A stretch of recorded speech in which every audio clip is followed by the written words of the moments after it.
네, 오늘의 책은 세계 미래 보고서 2018입니다. 한동안은 이제 뭐 메가 트렌드 해서 이제 미래학자들이 어떤 키워드를 가지고 트렌드를 예측하는 그런 책들이 많이 나왔는데, 요즘에는 그 뭐 트렌드 코리아도 마찬가지고 뭐 중국에 대한 뭐 책들도 있죠. 이런 이렇게 연도를 표시한 책들이 꽤 많이 나오더라고요. 기술의 현재를 통해 미래의 기회를 잡아라.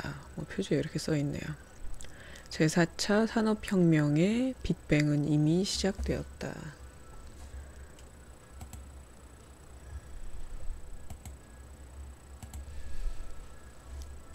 이 책은 이미 와 있는 미래와 앞으로 다가올 미래의 모습을 예측한다. 지구촌 정치, 경제, 사회, 문화 전반에 대한 메가트렌드 얘기는 항상 나오네요. 사회 및 산업 변화, 일자리 문제 등을 짚어보고 이에 대한 대책을 마련할 것을 조언한다. 아울러 조직의 지속적 성장과 새로운 사업 기회를 발견하고자 하는 리더 및 CEO, 앞으로 일어날 세상의 변화를 살펴보고 해안을 얻고자 하는 개인 모두가 성장과 변화에 대한 신호를 먼저 포착하고 적극적으로 미래를 대비하여 기회를 발견할 수 있도록 이끌어준다.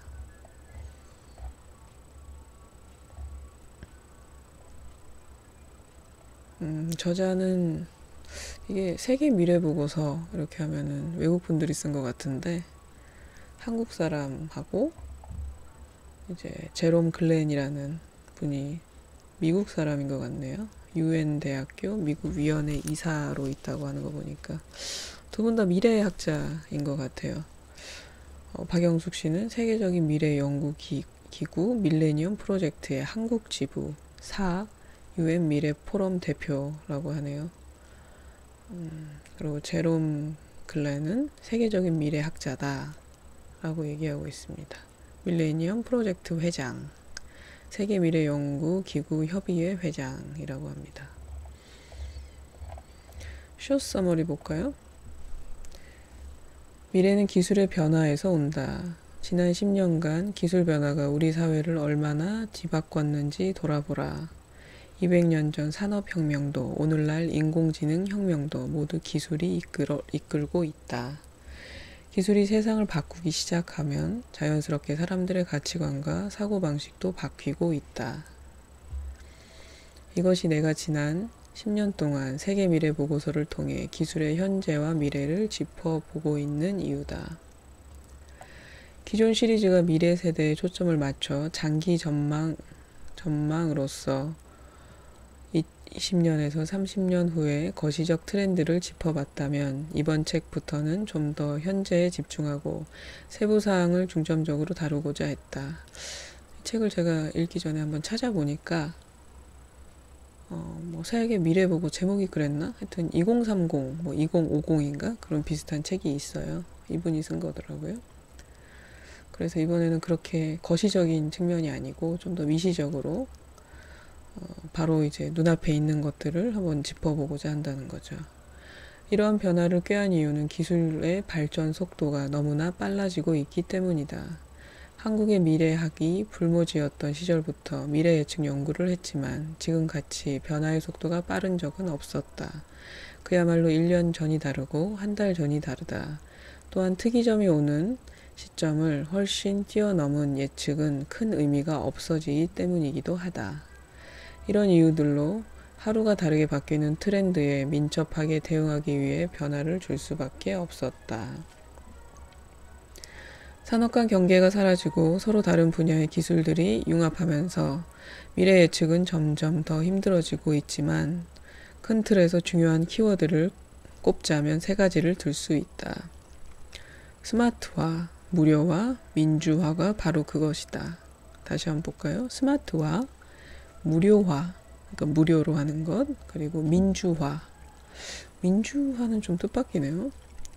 인공지능 기술의 발달로 주변 모든 것에 인공지능이 탑재됐다. 자율주행차와 가정용 로봇, 그리고 에너지를 생산하고 관리하는 건물에 이르기까지 인간은 인공지능 기기와 긴밀히 연결되어 말 한마디로 나아가 말을 하지 않아도 필요한 모든 일을 수행할 수 있게 될 것이다.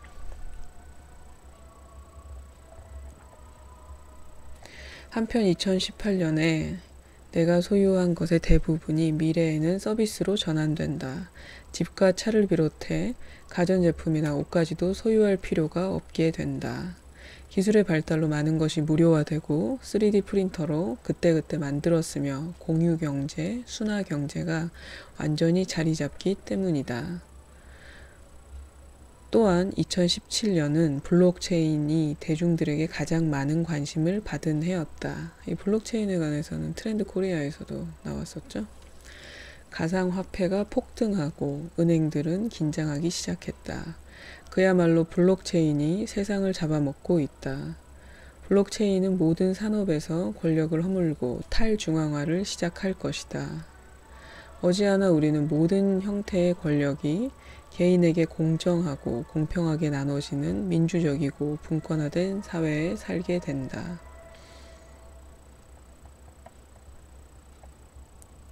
경이로운 기술들이 바뀌고 있는 미래를 우리는 오늘도 목격한다. 이럴 때일수록 개인과 조직의 지속적 성장을 위해 앞날을 내다보는 지혜가 필요하다. 중장기적인 미래 예측 능력은 기업과 개인 모두에게 가장 큰 자산이다. 기술은 쉬지 않고 발전을 거듭하며 달리고 있다. 미래의 속도에 우리의 속도를 맞출 수 있을 때 남보다 앞서갈 수 있을 것이다. 미래의 속도에 우리를 맞출 수 있을 때 남보다 앞서간다고 하네요. 요즘에는 남보다 앞서가는 게 너무 힘든 세대예요. 정말 많은 정보를 갖고 우리가 움직이기 때문에 모두 다 이렇게 많은 정보를 갖고 있는데 이렇게 앞서가는 게 의미가 있는 것이냐. 그거 개인마다 좀 다르겠죠. 한동안은 아날로그가 인기를 끌었다시피 저희가 이렇게 이 속도에 맞춰간다는 게 굉장히 힘든 일이잖아요. 차례. 머릿말 기술은 우리를 기다려주지 않는다.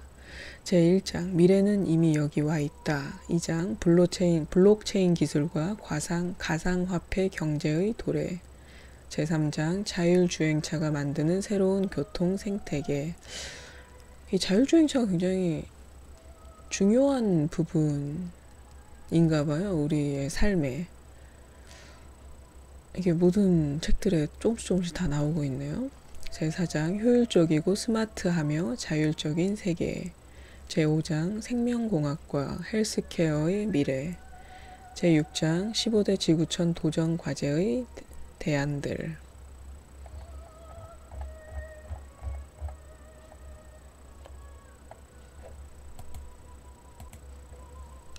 제1장 미래는 이미 여기 와 있다. 변화의 속도를 가속하는 7가지 요인. 오늘날 세상은 100년 전, 30년 전, 10년 전에 비해 점점 더 좋아지고 있다. 1917년 이래 세계 인구는 19억 명에서 75억 명으로 증가했다. 1917년 이래에 19억 명에서 75억 명으로 증가했답니다. 기대 수명은 개발도상국에서 2배 이상 증가했으며 선진국에서도 크게 증가했다. 1917년에는 불과 8%의 가정에만 유선 전화가 있었다. 오늘날 10명 중 7명이 휴대용 슈퍼컴퓨터, 즉 스마트폰을 들고 다닌다. 세상이 나아지고 있다는 증거들. 이러한 변화가 가능하게 된 이유는 모두 기하급수적 기술 발전 덕분이다.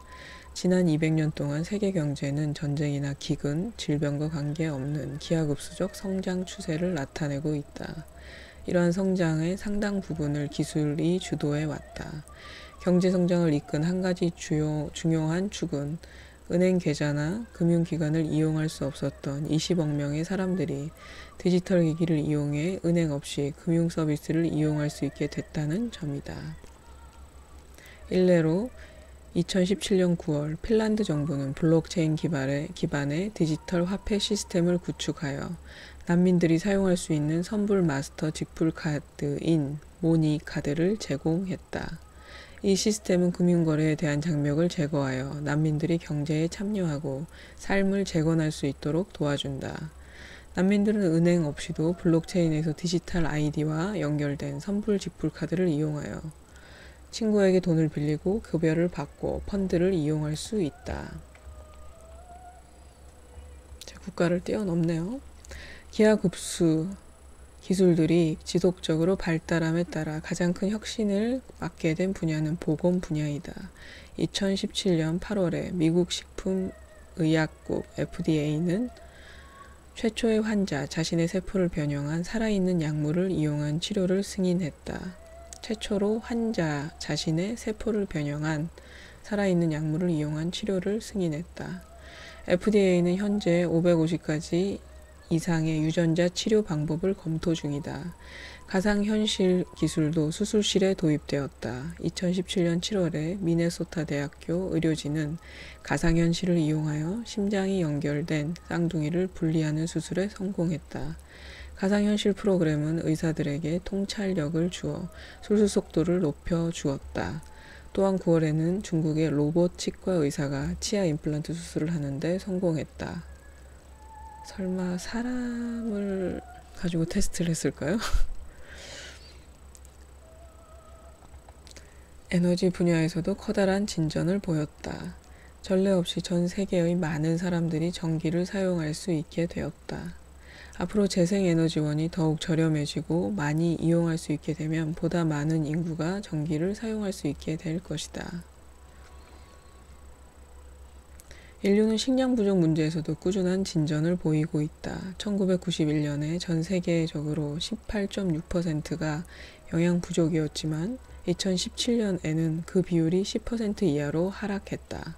또한 바이오 프린트된 육류, 유전자 조작 작물, 수직 농업, 농업용 로봇과 드론 등의 기술에 희소한 자원을 풍부하게 만들고 있다. 세상을 급변시키는 7가지 힘. 그리고 이제 그 모든 일들은 더 이상 천천히 진행되지 않고 있다. 진행되고 있지 않다. 2017년 샌프란시스코에서 열린 싱귤레리티 대학교 글로벌 서미트에서 싱귤레리티 대학교의 공동 설립자인 피터 디아만디스는 내일의 변화 속도는 오늘의 변화 속도를 기어가는 것처럼 보이게 할 것이다. 그만큼 내일의 속도가 빠르다는 거죠. 이렇게 말하며 이러한 속도를 가속하는 기술 및 사회적 요인으로 7가지를 꼽았다. 예, 그 7가지가 나오네요. 컴퓨터, 융합, 인터페이스 모멘트, 초연결 사회, 센서, 지성의 발전, 부의 집중화. 그럼 처음부터 볼까요? 컴퓨터. 1965년 인텔의 설립자인 고든 무어는 컴퓨터 칩이 18에서 24개월마다 성능은 2배가 되고 원가는 절반이 될 것이라고 예측했다. 무어의 법칙은 정확한 것으로 판명되었다. 그리고 오늘날 적당한 가격의 컴퓨터 칩에는 10억 개 이상의 트랜지스터가 들어있다. 이것은 컴퓨터가 30년 혹은 10년보다 초당 기하급수적으로 많은 계산을 훨씬 더 저렴한 비용으로 할 수 있다는 뜻이다. 이는 우리가 더 많은 정보를 생성할 수 있고 과거에는 절대 처리할 수 없었던 모든 종류의 응용 프로그램의 컴퓨터를 사용할 수 있다는 것을 의미한다. 두 번째, 융합. 컴퓨터의 성능의 발달은 수십 년 전에는 상상할 수 없었던 방식으로 무수한 기술들이 융합하는 기초를 만들어 주었다. 새로운 기술의 발전은 다양한 하위 기술들과 상호작용으로 새로운 기회를 만든다. 그리고 이로 인해 변화 속도가 빨라진다.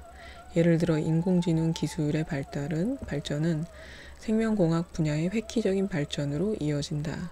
나노 기술을 적용하면서 태양광 기술이 획기적으로 발전하게 되었다. 세 번째, 인터페이스 모멘트. 인터넷은 한때 과학자들과 프로그래머들만의 영역이었지만 오늘날에는 누구나 자신의 웹페이지를 만들 수 있고 브라우저를 통해 이러한 웹페이지들을 쉽게 검색할 수 있다. 이제 로봇공학과 3D 프린팅과 같은 영역의 인터페이스도 개방되고 있다. 인공지능은 모든 사람들을 기하급수적 기술과 연결할 수 있게 만들고 기술을 활용할 수 있게 만들어준다. 네 번째, 초유 연결 사회. 현재 인터넷에 연결된 전 세계 인구는 30억 명으로 추산된다. 2025년경이 되면 그 숫자는 80억 명에 이를 것으로 예측되고 있다. 이는 기술 기업들이 지구를 인터넷으로 감싸려는 경쟁 덕분이다. 일론 머스크의 스페이스 X는 4,425개의 위성 네트워크를 시작할 계획이며 구글의 프로젝트 루는 거대한 폴리에틸렌 풍선을 이용할 계획이다. 저희가 얼마 전에 구글에 관련된 책도 읽었는데 거기에 그 프로젝트 룬에 관한 내용이 좀 있습니다. 관심 있으시면 한번 들어보세요. 이러한 프로젝트를 통해 새로운 50억 명이 온라인에 연결된다. 새로 연결된 사람들은 인터페이스 모멘트를 통해 기하급수 기술에 접근하게 된다. 5. 센서. 디아만티스는 10에서 100기가 이거 어떻게 읽죠? 기가바이트인가요? 제가 이걸 읽을 줄 모르겠는데요. 10에서 100 Gbps 속도 맞죠? 근데 기가바이트는 P가 아닌데 그렇죠? PS가 아닌데 이거 잘 모르겠네요. 속도에 대한 어쨌든 얘기입니다. 속도를 가진 5기가 네트워크가 구축되면 센서가 급증하여 도시의 블록마다 10만 개 정도의 센서가 존재하게 될 것이라고 예측했다. 제가 Gbps를 찾아봤는데 이게 기가인 것 같아요. 초당 얼마나 많은 양의 정보를 보낼 수 있는지를 나타내는 단위이랍니다. 1Gbps는 1초에 대략 10억 비트의 데이터를 보낼 수 있다는 뜻이랍니다. 감이 안 오죠, 사실. 이렇게 얘기하면. 어쨌든 그렇다네요.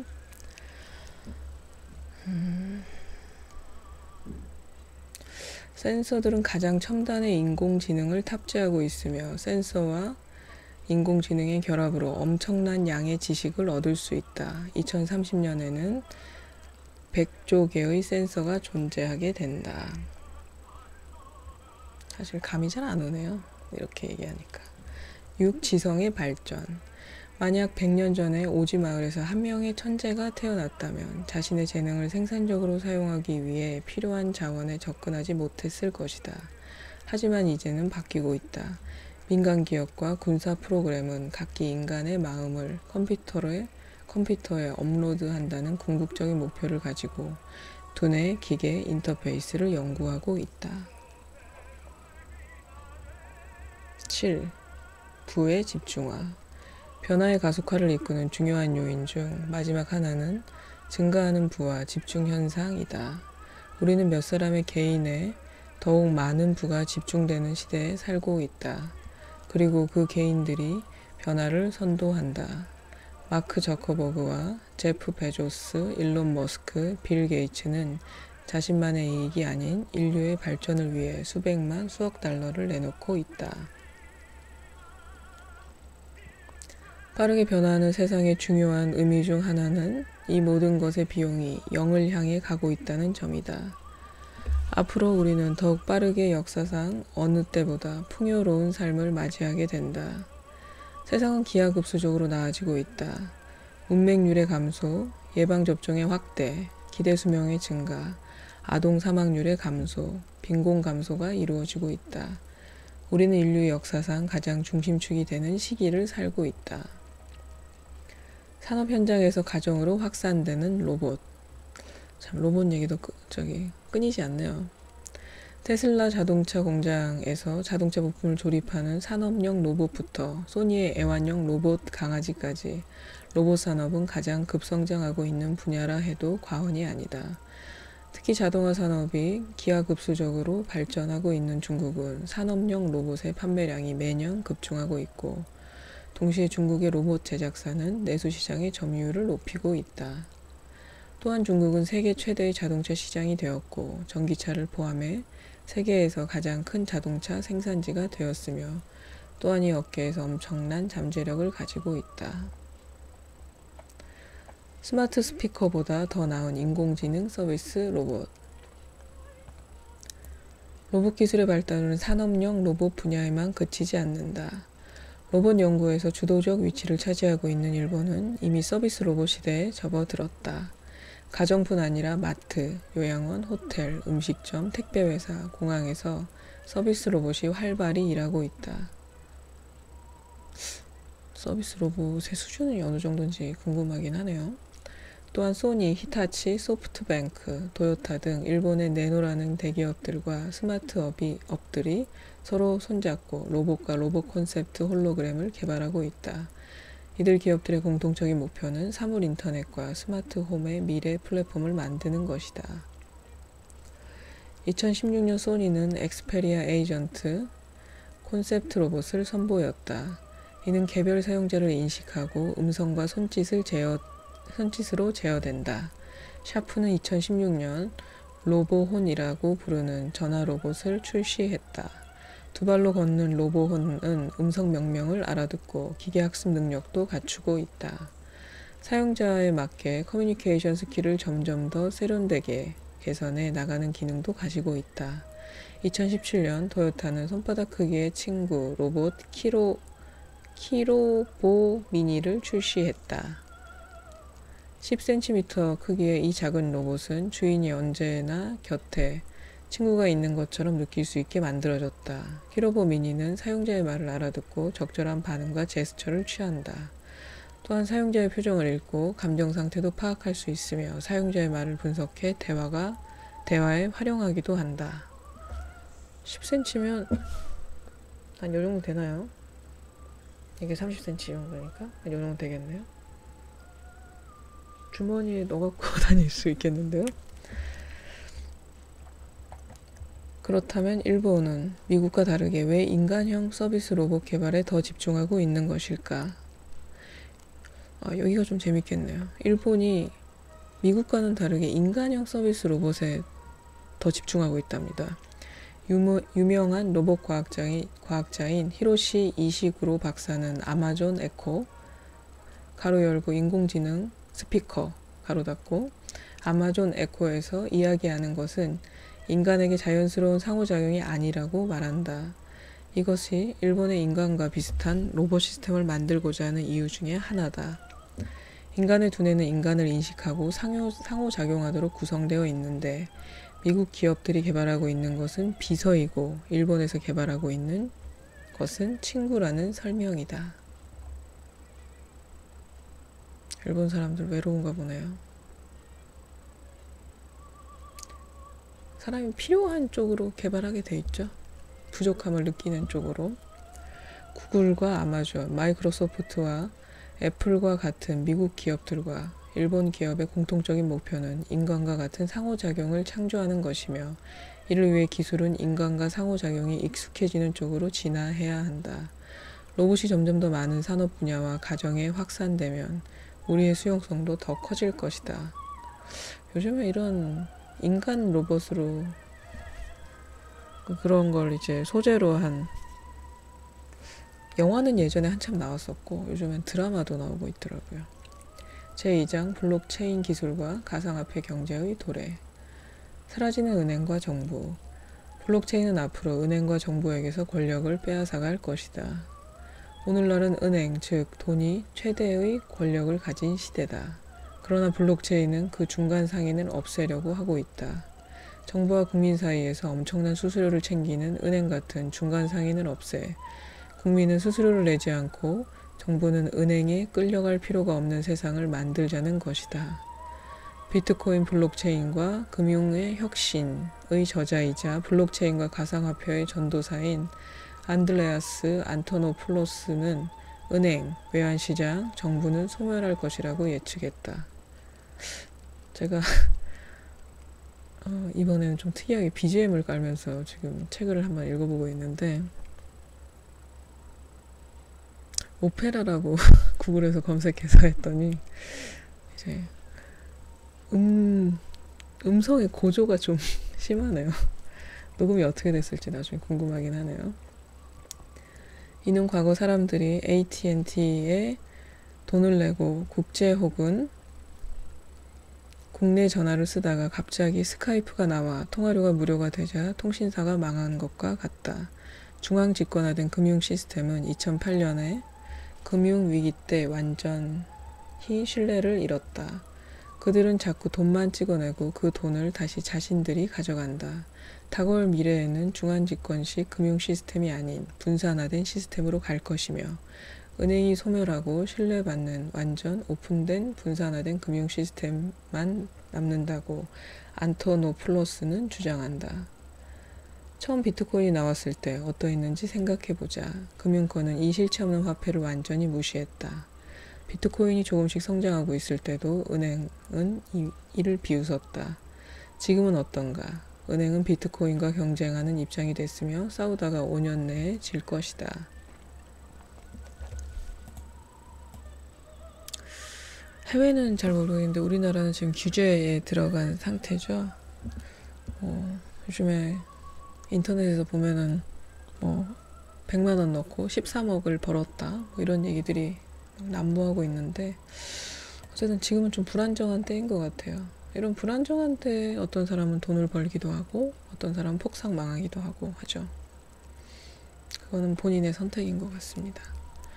현재 윌스트리트의 수많은 천재들이 월스트리트죠. 네.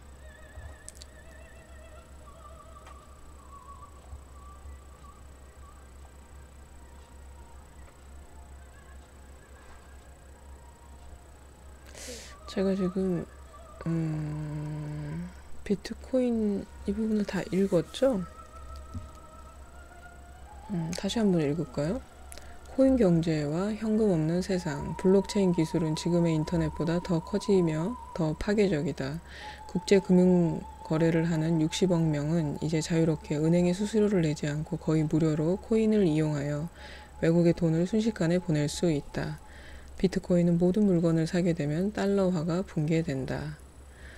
그래서 분산화된 권력과 한 사람이 모든 것을 책임지고 관리하는 것이 아니라 각자가 자신의 권리나 책임을 갖게 되며 리더 없는 정부가 탄생하고 돈으로 사람들을 통제하던 중앙 권력은 스스로 무너지게 된다. 현재 월스트리트의 수많은 천재들이 월스트리트를 떠나고 있다. 실리콘밸리의 수많은 천재들이 정부를 부정하거나 바꾸려고 노력 중이다. 초기에는 아웃사이더들만 블록체인 기술에 관심을 가졌지만 지금은 주류 세력까지 블록체인 기술에 매달리고 있다. 구글, 애플, 마이크로소프트, 아마존, 페이스북이 블록체인과 인공지능을 융합시키고 있다. 이런 속도라면 10년 안에 블록체인과 코인, 토큰이 세상을 지배하게 된다. 10에서 15년 후가 되면 5,000종 이상의 코인 또는 토큰이 생길 것으로 예측된다. 이미 가상화폐의 규모가 1,000억 달러로 늘어났지만 MIT 미디어랩 교수인 존 클리핀저에 의하면 이는 곧 20배로 증가할 전망이다. 블록체인 외에도 굉장히 많은 가상화폐들이 있죠. 세계 인구 중 블록체인이 아니고 제가 오늘 계속 실수를 하네. 비트코인이죠. 그거 외에도 굉장히 많은 가상화폐들이 있습니다. 세계 인구 중 20억 명은 아직도 은행이 없는 곳에서 살고 있다. 이들에게 인터넷이 되고 코인이나 토큰 같은 가상화폐가 연결되면 국가와 상관없이 단일 통화를 사용하게 되고 국가는 이들을 통제할 수 없게 되면서 힘을 잃는 것이다. 현재 193개국의 통화화폐가 존재하지만 앞으로는 수십만 개의 프로그램이 가능한 돈인 토큰과 코인 등이 나올 수 있다. 결국 현금 없는 사회, 화폐를 손에 들고 다니지 않는 사회가 온다. 현금이 없으면 정부가 부패하지 않는다. 현금은 흔적이 남지 않지만 코인 토큰은 모두 흔적이 남기 때문에 절대로 부정부패에 사용될 수 없기 때문이다. 이것은 블록체인 이 기술이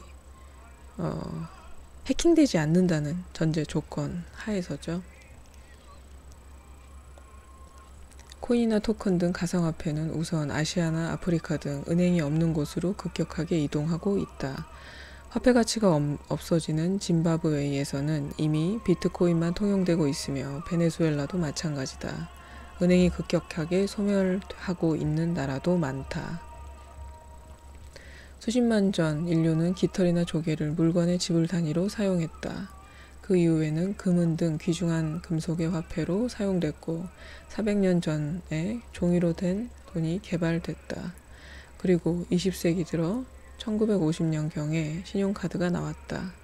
1980년대만 해도 개발이 덜 된 지역, 가난한 나라에서는 비자카드를 사용할 수 없었다. 오늘날은 종이돈, 동전이 없어진 카드 세상이 됐다. 그리고 이제 가상화폐의 시대다. 가상화폐는 이제는 손에 쥘 카드마저 없어졌다. 비트코인이나 이더리움 같은 가상화폐는 10에서 15년 사이에 오늘날 우리가 카드를 사용하듯이 돈 거래의 중심이 될 것이다. 비트코인, 유명한 게 비트코인하고 이더리움, 이 두 가지가 가장 유명하죠, 지금. 최근 가상화폐에 대한 부정적인 기사가 많이 나오고 있는 것은 사실이다. 하지만 이는 새로운 기술을 직면하는 필연적 과정과도 같다. 1991년 초창기에 인터넷이 보급되었을 때 인터넷 속에서는 포르노업자, 마약상, 범죄자가 우글거렸다. 현재 비트코인이나 토큰 등 가상화폐도 인터넷 초창기와 같은 상황이다. 아직까지도 와일드 웨스트, 즉 서부 개척 시대인 것이다. 기술이 점차 발전하면 가상화폐도 인터넷처럼 정제되고 지구촌 인구 모두에게 도움이 되는 수단으로 자리 잡을 것이다.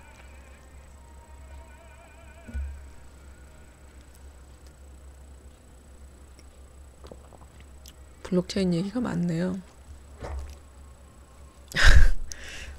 우리 고양이 왕자님들이 한 분이 일어나셨네요.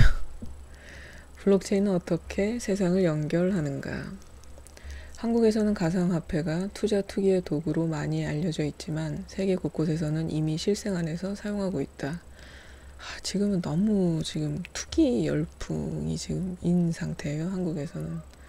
특히 유엔에서는 가상화폐를 난민 원조는 물론이고 환경과 인권 보호에 적극적으로 활용하고 있다. 2017년 5월 31일 요르단의 아즈라크 캠프에 있던 1만 명의 시리아 난민은 오랫동안 기다려왔던 원조를 받았다. 그러나 유엔 세계 식량 계획에 전형적인 흰색과 푸른색 트럭 대신 블록체인, 특히 이더리움을 이용한 전자 바우처 형태로 지원금을 지급했다. 이러한 새로운 시도에 대해 다른 여러 유엔 기관들 역시 관심 있게 지켜보고 있다. 블록체인은 세계 난민들에게 원조를 제공할 뿐 아니라 다른 박애주의적 목적에도 사용될 수 있다. 아까 말씀드렸듯이 이제 기록이 다 남는 거잖아요. 그래서 해킹만 되지 않는다면 굉장히 우리에게 화폐에 대한 긍정적인 미래를 보여줄 수 있겠죠. 그런 얘기도 있어요. 사람이 만들어 놓은 기술이 어떻게 사람이 깨지 않을 수가 있겠냐, 깰 수 없을 수가 있겠냐, 이런 얘기도 있죠. 유엔 국제농업개발기금에 의하면 전 세계에서 약 2억 명의 이주 노동자들이 본국에 있는 8억 명에게 생활비를 보내기 위해 본국으로 돈을 송금하고 있으며 그 액수는 2017년 기준 4천억 달러에 이른다. 송금된 돈은 식품, 의료, 주택, 교육, 위생 등에 사용된다. 불행하게도 현재 해외 송금을 위한 송금 수수료는 연간 300억 달러를 초과하고 있으며 가장 빈곤한 나라와 오지일수록 수수료가 높다. 이더리움은 중앙은행이나 중개인이 없기 때문에 엄청난 수수료 부담을 없앨 수 있다. 또한 유엔 아동 기금은 투명성을 높이고 신뢰 비용을 낮추기 위해 이더리움 블록체인을 채택하는 것을 고려 중이다. 유엔 아동 기금은 투명성을 높이고 신뢰 비용을 낮추기 위해서 이더리움 블록체인을 채택하는 것을 고려 중에 있답니다. 유니세프 벤처스는 이더리움 블록체인을 이용하여 조직의 자금, 이동 능력 향상에 이를 적용할 수 있도록 검토하고 프로토타입을 만든다. 스마트 계약은 둘 이상의 당사자 계약을 체결하는 일반적인 계약과 같다. 그러나 제3자가 개입할 필요 없이 블록체인에서 실행되므로 해당 조건이 충족되면 자동으로 실행되어 투명성과 신뢰성을 높일 수 있다. 현재 중국은 납세 시스템에 블록체인 기술을 적용하기 위해 연구 중이고 미국은 국무부의 활동을 향상시키는 데 활용하기 위해 노력하고 있다. 이렇듯 블록체인은 이미 실생활에 도입되어 모든 곳에서 세상을 연결시키고 있다. 많은 사람들이 가상화폐의 등장이 최근 몇 년 동안 가장 중요한 기술 발전 중 하나라고 생각하지만 가상화폐를 뒷받침하는 블록체인이 더 근본적인 변화를 불러올 것이다. 가상화폐는 블록체인이라는 기술을 이용한 거죠. 동일시되는 건 아닙니다. 등호는 아니라는 거죠. 제3장 자율주행차가 만드는 새로운 교통 생태계.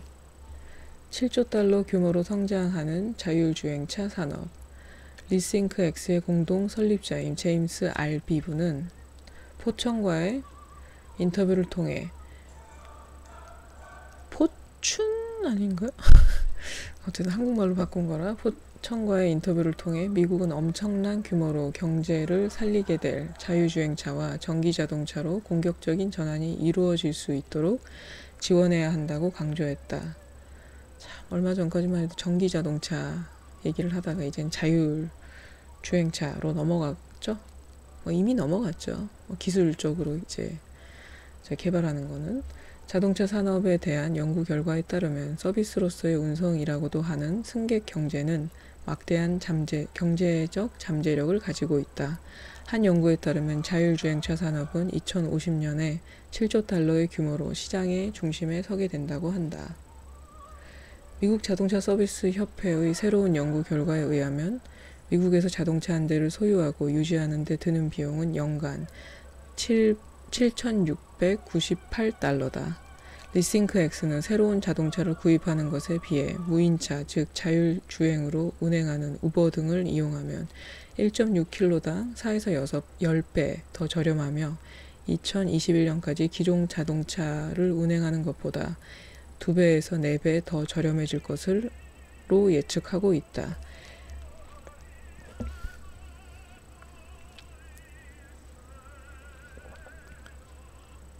개인이 자동차를 소유할 이유가 사라지는 것이다. 이것은 다시 가정 내에서 비용을 절감시켜 경제를 활성화시키는 계기로 작용한다. 자율주행차는 이렇게 에너지 산업에서 자동차 산업, 부동산에 이르기까지 미래의 모든 것을 바꾼다. 부동산 같은 경우는 이제 자율주행차가 있으니까 좀 더 멀리 서울 중심에서 살 필요가 없다는 거죠. 쉽게 아침에 출근할 수 있다는 거죠. 본인이 운전해서 출퇴근하지 않아도 되니까. 자율주행차 때문에 수많은 일자리가 소멸하지만 또다시 수많은 일자리가 생긴다. 자율주행차가 바꾸는 미래. 전자프린티어 재단의 이사이며 구글의 자율주행차 연구팀의 컨설턴트인 브래드 템플턴은 미래의 자동차에 대해 자동차는 더 작아지고 전기로 움직이게 되며 수천 개가 아니라 수백 개 정도의 부품으로 만들 수 있게 된다. 그리고 인터넷에 연결되어 자동차 대 자동차 통신망을 가지게 될 것이다. 이렇게 되면 사람들은 1마일에 30센트 정도의 비용으로 자동차를 이용할 수 있게 된다. 이는 현재 인간이 운행하는 자동차의 비용의 절반에 해당한다라고 예측한 바 있다. 다음은 템플턴이 바라본 자율주행차가 바꾸게 될 미래의 모습들이다. 한번 볼까요? 1. 자동차 사고로 인한 사망자 감소.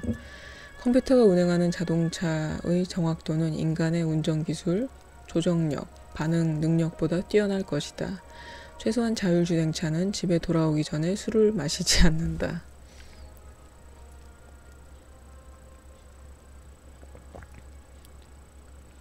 얼마 전에 외국에서 좀 연세가 있는 부부가 자율주행차를 타다가 죽은 일도 있었습니다. 아직까지는 개발 단계에 있는 거죠. 이 에너지를 절감해 준다. 에너지 사용량과 온실가스 배출의 25%는 자동차 때문이다. 석유 기반 연료의 점진적인 감축과 함께 자동차 디자인과 자동차 제조 공정의 변화에 따라 온실가스 배출의 감소는 지구를 더 깨끗하게 만든다. 이거는 정말 반길만한 일입니다. 3. 집값도 연연할 필요가 없다. 자율주행차가 인간이 운전하는 자동차를 대체하게 되면 지금처럼 많은 주차 공간이 필요하지 않게 된다. 회사에서 멀더라도 주거비가 싸고 환경이 쾌적한 곳에서 살아도 된다. 자율주행차가 집에서 일터까지 편안하고 생산적으로 이동시켜 줄 것이기 때문이다. 4. 모든 것이 배달된다.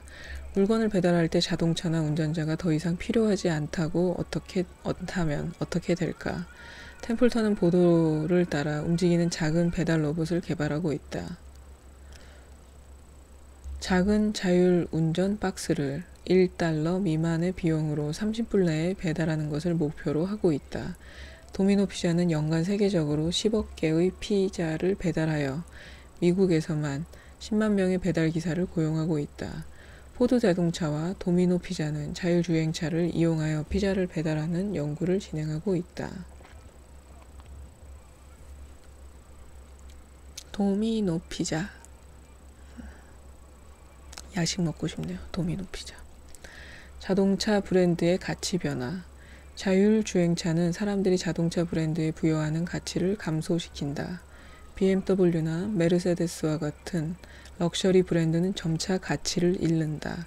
누가 자동차를 생산하였는가 보다는 자동차의 탑승권을 판매하는 플랫폼이 더 중요해질 것이기 때문이다.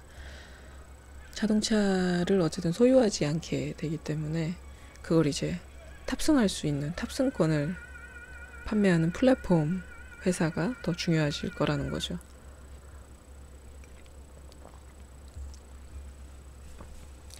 이런 대대적인 변화가 아직 일어나지는 않았지만 자율주행차는 더 이상 미래의 기술이 아니다. 구글의 자율주행차는 몇 년 전부터 캘리포니아 주 마운틴 뷰의 도로를 달리고 있다. 프랑스에서는 나부야의 자율주행 전기차가 셔틀버스로 운행되고 있다. 셔틀버스로요? 싱가포르에서는 누토도미에서 운영하는 자율주행 택시를 시험 운영하고 있다. 또 우버는 최근 자율주행 트럭을 개발하는 오토모토를 인수했다. 자동차 업계의 변화는 이미 시작되었다. 자율주행 혁명으로 인해 교통은 더 빨라졌고 저렴해졌다. 교통사고와 교통체증의 획기적인 감소, 개인의 운전 시간을 줄여 삶의 질과 생산성을 높일 수 있다.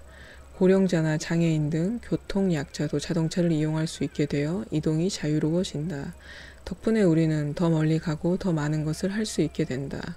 게다가 자율주행 기술은 자동차뿐 아니라 비행기, 잠수함 등에서도 적용된다. 모든 분야에서 폭발적인 변화를 목전에 두고 있다. 이 혁명적인 기술은 조만간 지구의 모든 사람들의 삶에 커다란 영향을 미치게 될 것이다.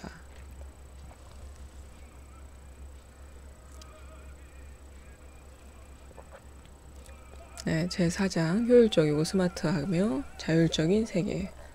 스스로 관리하는 미래의 스마트 주택.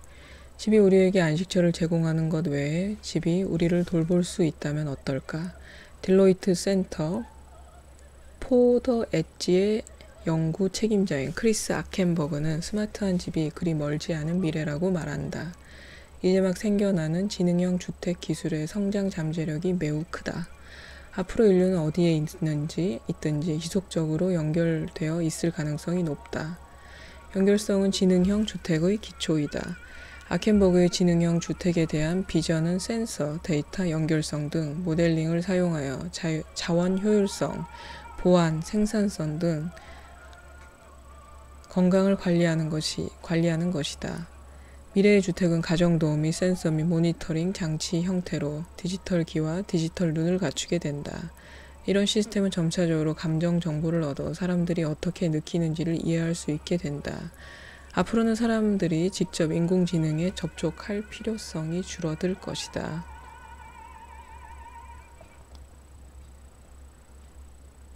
지금 IoT 기술 같은 경우는 벌써 다 사용을 하고 있죠. 연세 드신 분들은 쫓아오기가 힘들다곤 하는데 오늘 제 TV에 문제가 있어서 LG 서비스 센터에 전화를 했더니 저한테 IoT 기술이 아주 그냥 기초적인 거 있잖아요. 제가 밖에 나갔을 때 깜빡 잊고 전기장판에 불을 안 껐네? 그러니까 그러면 이제 전원을 차단할 수 있는 그런 기능을 한 달에 2만 원인가? 더 하면은 이제 할 수 있다 그러길래 저는 괜찮을 것 같습니다. 저는 신청하진 않았어요. 좀 더 기술이 이제 발전을 해서 제가 정말 필요한 기술이 나왔을 때 뭐 신청을 하겠지만 지금은 뭐 굳이 저는 그런 실수를 잘 안 하는 편이거든요. 그래서 신청은 안 했습니다. 정말 이건 아주 간단한 일이죠. 그렇다면 주택을 이용하여 사람의 건강에 도움을 줄 수 있을까? 차세대 바이오 센서를 개발하는 스타트업 프레드센스는 박테리아를 이용하여 오염물질을 감지하기 위해 가정용 수도 시스템을 적용할 수 있는 전기화학 센서를 만들었다. 개인용으로 충분하지 않다면 클리닉 인공지능 AI를 변기에 설치하여 생물성 폐기물을 모니터하고 평가할 수도 있다. 대장암 등 기타 질병을 조기에 발견할 수 있게 된다. 언젠가는 화장실의 생물성 폐기물 분석 시스템이 냉장고와 연결되어 냉장고를 열었을 때 무엇을 언제 얼마만큼 먹을지 알려줄 것이다. 뭐 이거는 조금 다른 기술일 수도 있는데 냉장고 안에 어떤 것들을 내가 이제 처음에 놨을 때 세팅을 하면 이게 상하는 정도에 따라서 언제까지 먹으라고 이제 뭐 이렇게 알려주는 냉장고도 있죠. 한 1,000만 원 한답니다. 제 친구가 좀 궁금해서 알아봤다고 하더라고요. 완전 자동화된 미래의 주택. 미래의 주택은 완전 자동화될 것이다. 에너지는 태양광 전지와 앞전 재료, 결정의 분극을 이용하여 정기적 에너지와 기계적 에너지의 전환을 행하는 재료. 이게 앞전 재료랍니다. 앞전 재료의 조합을 통해 건물 자체에서 생성된다. 벽, 지붕 및 창문은 태양의 거의 모든 파장을 흡수하고 유기 태양광 기술을 이용해서 빛을 열과 전기로 바꾼다. 거주자의 발걸음과 다양한 다른 운동 과정에서 생성된 마찰은 에너지로 변환된다. 이것은 다양한 방법으로 배터리에 저장된다. 햇빛이 부족한 국가에서는 태양광 대신 마이크로 터빈을 사용할 수 있다. 이제 걷는 과정에서 일어난 마찰로 에너지를 이제 변환된다. 굉장히 적을 겁니다. 저희가 자전거로 그때 뭐 에너지 전구에 불을 밝히는 거 했었나? TV에서? 그때 굉장히 많은 에너지가 들어갔었던 것 같아요. 그걸 그 연예 그런 프로에서 약간 그런 웃음의 소재로 사용할 정도로 에너지가 그만큼 많이 필요한 거죠. 비는 외부 홈통에서 모아지고 저장된 다음 나노 여과 시스템을 사용하여 음용수로 전환된다. 이것은 특히 가뭄에 취약한 지역에서 유용하다. 지역 수자원이 부족한 경우 주택은 소형 저수지와 여과 시스템 역할을 할 수 있다. 한편 플라스틱 및 기타 주방 쓰레기는 재활용 기계에 넣어서 극히 미세한 분말로 분쇄한 다음 나노 제작기에서 재사용할 수 있다. 창문은 자연 채광의 수준을 최적화하기 위해 크기와 위치 및 불투명도를 자체적으로 조정할 수 있다. 좀 더 고급스러운 건물 중 일부에서 전체 외관은 클레이트로닉스를 사용하여 텍스처와 모습을 바꿀 수 있다. 거주자의 취향에 따라 아트 데코 양식, 고전적인 빅토리아 양식의 건물 또는 전혀 다른 것으로 변형시킬 수 있다. 벽, 문, 거울 및 샤워 칸막이를 포함한 건물 내부는 홀로그램 발전기로 대체된다. 이 기능형 표면은 거주자의 위치를 추적하고 어디서든 필요할 때마다 정보를 표시할 수 있다. 집안의 거의 모든 표면을 터치스크린이나 마인드 컨트롤 인터페이스로 사용하여 메일을 읽고 뉴스를 보고 온라인에 접근할 수 있다. 건강, 개인생활, 하루 일정에 대한 실시간 정보도 표시할 수 있다. 이 시스템은 다양한 다른 기능을 가지고 있어서 어디에 두었는지 종종 잊게 되는 물건들을 찾을 때 사용될 수도 있다. 어떤 방식으로든 스스로를 수리하거나 유지, 관리하지 않는 전자제품은 쓸모없게 된다. 인간 기술자가 무언가를 수리하기 위해 집으로 방문하는 일은 매우 드물어진다. 미래에는 인간이 집을 관리하는 것이 아니라 집이 스스로 관리하는 시대에 살게 된다. 먼 미래 아닐까요? 제5장 임금, 생명공학 헬스케어의 미래. 미래에는 수명을 선택할 수 있게 된다. 수명을 선택한다라.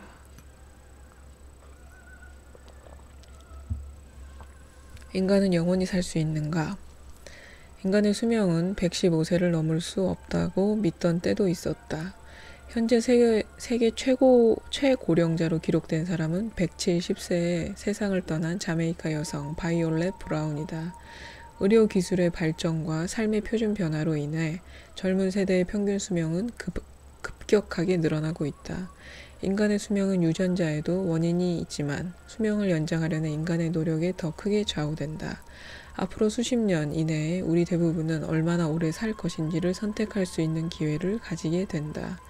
그러나 이것이 영원히 살고 싶다는 소원에서 출발하게 된다면 노화의 중단은 아무도 예측할 수 없는 엄청난 불확실성과 윤리적 논쟁, 문화적 압력에 시달리게 될 것이다.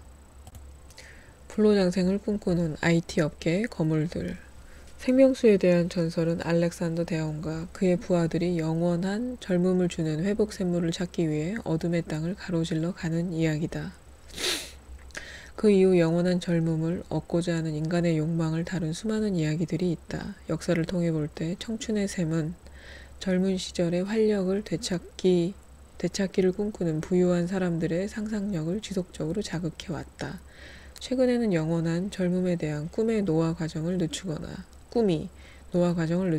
역전시키려는 연구를 설명하는 무기한 생명 연장, 실험적 노년학, 생물의학 노년학 등 보다 과학적인 느낌이 나는 단어로 바뀌었으며 부유한 사람들이 아닌 실리콘밸리의 리더들이 이 연구에 뛰어들고 있다.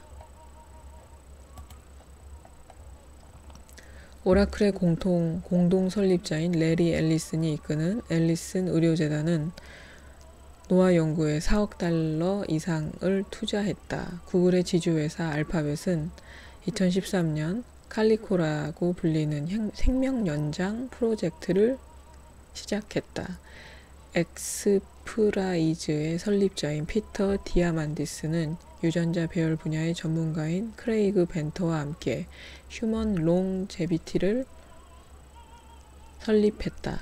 온라인 결제 서비스는 페이팔의 공동 창업자인 피터 틸은 생명공학 연구재단인 우드셀러 재단에 350만 달러를 기부했다.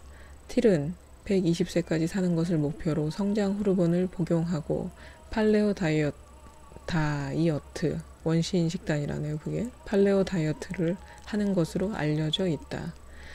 또한 그는 젊은 사람의 피를 노인에게 수혈하는 방법을 연구하고 있다. 페이스북의 설립자인 마크 저커버거는 과학이 21세기가 끝나기 전에 모든 병을 없앨 것이다 라고 말하며 자신의 전 재산 450억 달러를 모두 기부할 것을 밝히기도 했다.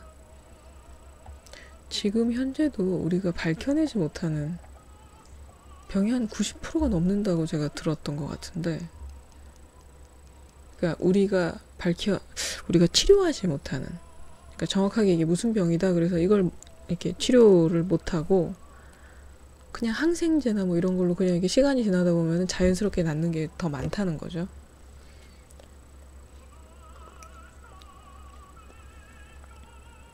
근데 마크 저커버거는 21세기가 끝나기 전에 모든 병을 없앨 것이라고 하면서 전 재산을 기부할 것을 밝혔답니다. 이 분야의 연구자들은 조직의 회춘, 줄기세포, 유전자 치료, 약학, 기관 대체 등의 분야에서 일어나게 될 미래의 돌파구로 인해 결국 인간이 무한한 생명을 가지게 될 것이라고 믿는다. 사실 실리콘밸리의 여러 리더들은 노화 과정을 일종의 컴퓨터 시스템처럼 바라보고 있다. 즉 포맷과 재구성을 통해 기능을 향상시키고 수명을 늘릴 수 있다는 것이다. 고령사회의 이점. 고령사회의 이점도 있나봐요. 미래의 수명 연장이 보편적으로 이루어지게 되면 고령 인구의 비율이 늘어 고령 사회를 넘어 초고령 사회로 접어들 것이다. 그러나 미래의 고령 사회는 더 이상 우리의 고정관념 속에 있는 쓸쓸하고 어두운 고령 사회가 아닐 수도 있다. 최근 임상정신의학 저널에 발표된 논문에서 노인들은 삶 전체를 보다 만족스러워하고 분노나 실망, 스트레스를 덜 받는 것으로 나타났다. 행복은 나이가 많아짐에 따라 증가하는 경향을 보였고 가장 나이가 많은 참가자들은 가장 높은 삶의 만족도 수준을 나타냈다. 이러한 결과는 대부분 사람들의 예상과는 반대이지만 여기에서 과학적 설명이 있다. 이 연구의 수석 저자인 달립 제스트 박사는 노인의 편도체가 젊은이들의 편도체보다 스트레스를 주거나 부정적인 영상에 더 적극 반응한다라고 설명했다. 21세에서 99세에 이르는 1546명을 대상으로 한 조사에서는 노인 응답자는 육체적, 인지적 능력의 쇠퇴에도 불구하고 젊은이들보다 더 나은 정신 건강 상태를 가진 것으로 나타냈다. 제스트 박사는 나이가 들면 현명해진다는 말은 일부 사실이라고 말하며 나이가 들면 동료 집단으로부터 받는 사회적 압력이 낮아진다. 의사결정 능력은 나아지며 감정을 더 잘 조절할 수 있다. 감정을 더 잘 조절할 수... 네. 스스로를 더 잘 알게 되며 더 학구적이 되고 결정을 잘하게 된다. 100세를 넘어선 사람들에서도 마찬가지로 이러한 수준의 노력 만족도를 예상할 수 있다. 이는 젊은 사람들에게도 좋은 소식이다 라고 덧붙였다. 제가 지금 여기를 읽으면서 생각했던 건 나이가 들면 들수록 사람들은 다른 사람이 나를 어떻게 볼까에 대한 관심이 사라져요. 그래서 자기 마음대로 행동을 하거든요. 그래서 스트레스가 없지 않을까요? 그런 생각을 해봤습니다. 무한한 수명의 시대를 위한 준비. 언제나처럼 우리는 우리가 바라는 것에 대해 신중해야 한다.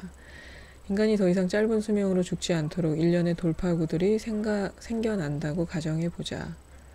무한한 존재를 전제로 한다면 우리는 인간의 노화와 관련된 인체의 일반적인 쇠퇴를 극단적으로 지연시킬 수 있는 방법을 찾았다는 것을 의미한다.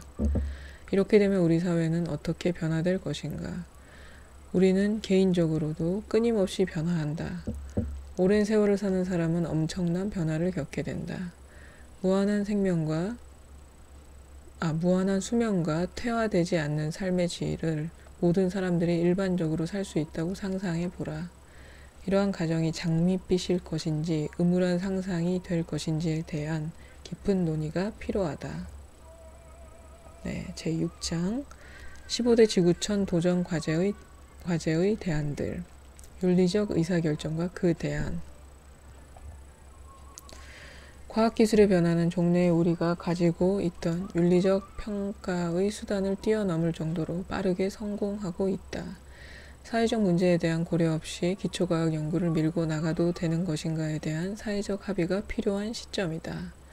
인간 복제에 대한 윤리적 문제, 합성 생물학을 통해서 이제까지 존재하지 않았던 새로운 생명체를 발명하는 것에 대한 윤리적 문제, 적절한 안정성에 대한 고려와 통제 없이 새로운 형태의 무기를 개발하는 것에 대한 문제 등이 산적해 있다. 하지만 사회적 문제는 현실에 대한 참된 이해를 하는데 방해가 될 것이다. 하지만 사회적 고려는 현실에 대한 참된 이해를 하는데 방해가 될 수도 있다. 랍니다. 저널리스트들은 정보가 넘쳐나는 세상에서 독자들의 시선을 끌기 위해서 과장을 하고 이 때문에 진실은 왜곡되고 그 결과 대중은 냉소적으로 변할 수 있다.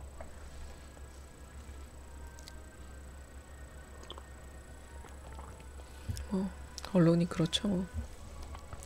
과학기술의 비상한 발전에도 불구하고 가속화와 세계화에서 비롯되는 위험이 미래의 윤리적 문제를 야기한다. 기술의 발전으로 한 개인의 대량 살상 무기를 만들어 사용하는 날이 올 수도 있다. 당연히 사회는 이러한 일을 막으려 할 것이고 상황을 조기에 한다는 명분하에 사생활 침해를 비롯한 시민의 권리 축소라는 결과가 생길 수도 있다. 하지만 만약 대규모 테러를 저지를 가능성이 있거나 준비를 하고 있는 사람을 찾아낼 수 있다면 실행 전에 그 사람을 체포하는 것이 윤리적인 일일까? 미국 국가안보국에 그런 영화가 있죠. 마이너리티 리포트.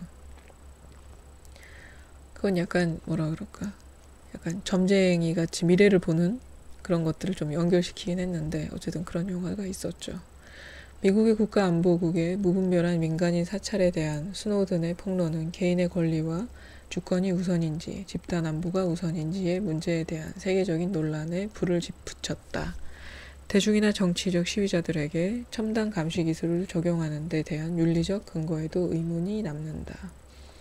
스노든에 대한 내용은 한번 공부해 보셔도 괜찮을 것 같습니다.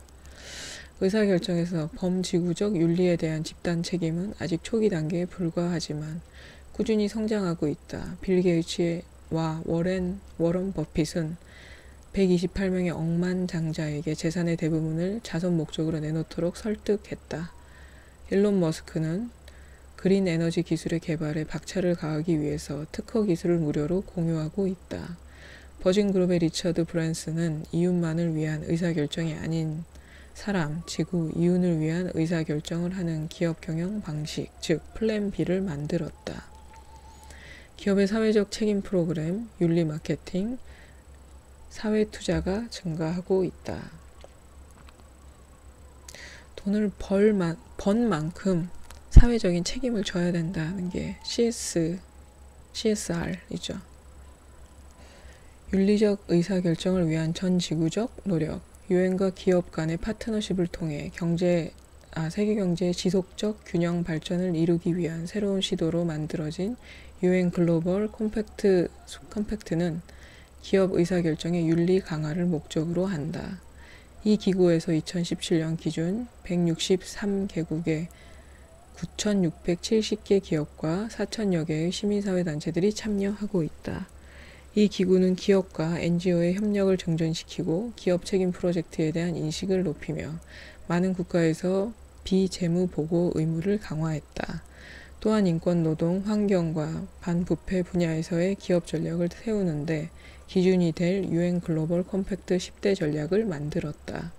이와 함께 문명의 기준을 규정하고 국제표준기구 기준과 국제조약의 진화와 함께 전 세계적으로 범지구적 윤리가 모습을 드러내고 있다.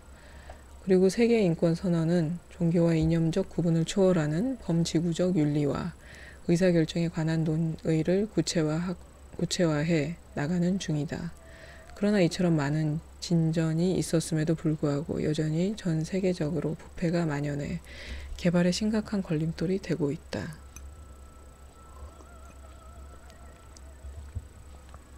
약 1,050만 명의 5에서 14세 어린이가 유해한 혹은 노예와 같은 환경에서 일하고 있으며 이들 중 71%는 여자 어린이다. 안타깝죠. 현재 1,200만 명에서 2,980만 명이 노예 상태에 있다. 이는 19세기 노예 무역의 전성기 때보다 많은 숫자다. 조직 범죄가 매년 3조 달러 이상을 챙기고 있으며 부유한 국가들은 연 5천만 톤의 폐기물을 개발도상국으로 보내고 있다. 부의 집중 현상이 점점 심각해지고 가장 부유한 10%의 사람들이 전 세계 부의 86%를 소유하고 있다고 하죠. 부의 집중 현상이 점점 심각해지고 기술적 실험 역시 심화되면서 기존의 정치, 경제 시스템이 문제시되고 있다. 이제 윤리적 정신적 교육을 성장시켜 기술의 진보를 통해 인류에게 주어진 새로운 힘과 균형을 이룰 수 있도록 해야 한다. 우리는 세계적인 의사결정에 대해 윤리를 우선하게 만들 수 있는 보다 나은 장려책을 만들고 가치관의 확립에서 부모의 역할을 강조하고 학교에서 윤리와 집단 책임에 대한 교육 전략을 실시해야 한다. 또한 적법한 권위에 대한 존중과 동시에 책임감을 장려하고 적절한 역할 모델을 찾아 따르도록 지원해야 한다. 기업은 문제를 해결하는 수단이기보다는 사람들을 속여서 돈을 버는 수단으로 전락하는 경우가 너무나 많다. 윤리적 기업 운영의 기준이 세계적으로 수용되고 그에 대한 감사가 정기적으로 이루어져 할 것이다. 윤리적 의사결정이 범지구적으로 통합될 수 있으려면 국가, 기관, 종교, 이념의 경계를 넘어서 힘을 합치려는 도덕적 의지가 필요하며 여기에는 범지구적 윤리가 요구된다.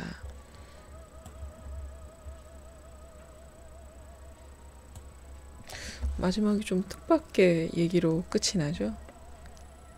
이제 부자들의 윤리, 기업의 윤리, 사회의 윤리, 이제 그런 부분으로 끝을 맺는 세계 미래 보고서 2018이었습니다.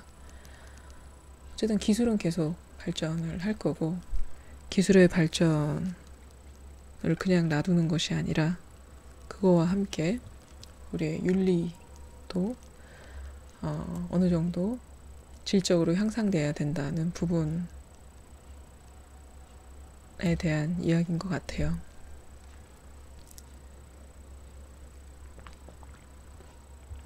네, 좀 재밌게 읽었네요.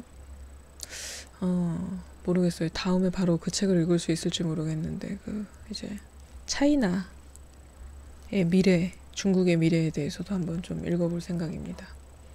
그때도 함께 해주시면 감사하겠습니다. 네, 오늘은 여기서 마치겠습니다. 안녕히 주무세요.